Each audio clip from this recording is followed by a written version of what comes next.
plein cœur du Marriott Château-Champlain, donc en plein centre-ville de Montréal. On est dans un espace vraiment caché qu'on ne voit pas à l'œil nu. On est dans un espace qui a été ouvert en même temps que l'hôtel en 1967, qu'on appelle le CAFCONS, donc Café-Concert, qui a fermé ses portes malheureusement en 91 et qu'on réouvre officiellement ce soir.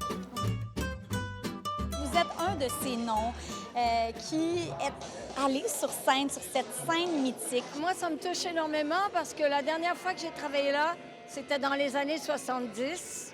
D'abord, c'est un théâtre absolument sublime. Et je suis tellement contente qu'ils n'ont pas défait ça parce que c'est tellement beau. Et de savoir que ça réouvre, j'espère qu'ils vont m'engager. Ce qu'on a voulu en réanimant, si on veut, le CAFCON, c'est d'y aller avec des valeurs sûres qui ont façonné ces murs-là, mais aussi d'amener les artistes émergents à embrasser toute cette culture-là. Mais aussi, on a un comédie club qu'on lance avec Rachel Elie et Coco Béliveau qui animent en alternance. Tellement un lieu iconique. Puis tu sais, c'est sûr que oui, ça peut être décourageant quand tu vois toutes les salles qui sont en train de fermer. Fait que je pense qu'il faut faire retour en arrière, trouver les beaux spots classiques comme ça. Je vais vous dire, les artistes, surtout les chanteurs, on n'a plus de place. On n'a plus de place. Il y a très peu de variété. Et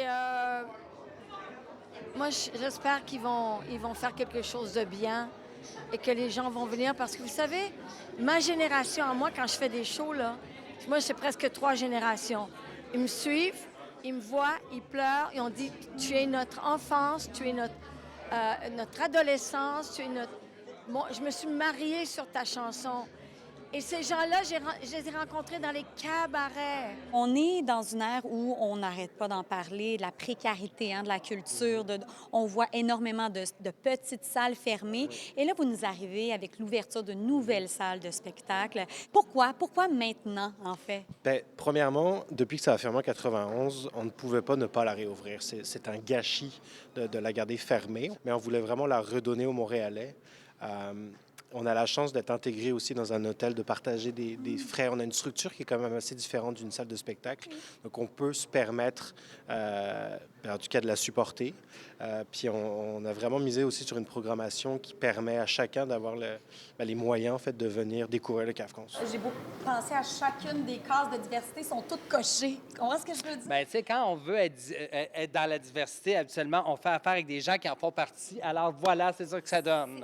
On implique les gens autour de la table. Puis là, ça donne des résultats qui sont concrets. Ça donne une table de paillettes. Une table de paillettes avec toutes les diversités de paillettes, toutes les plats de Tout paillettes. est là. Le coup d'envoi de la nouvelle programmation sera donné à la mi-avril.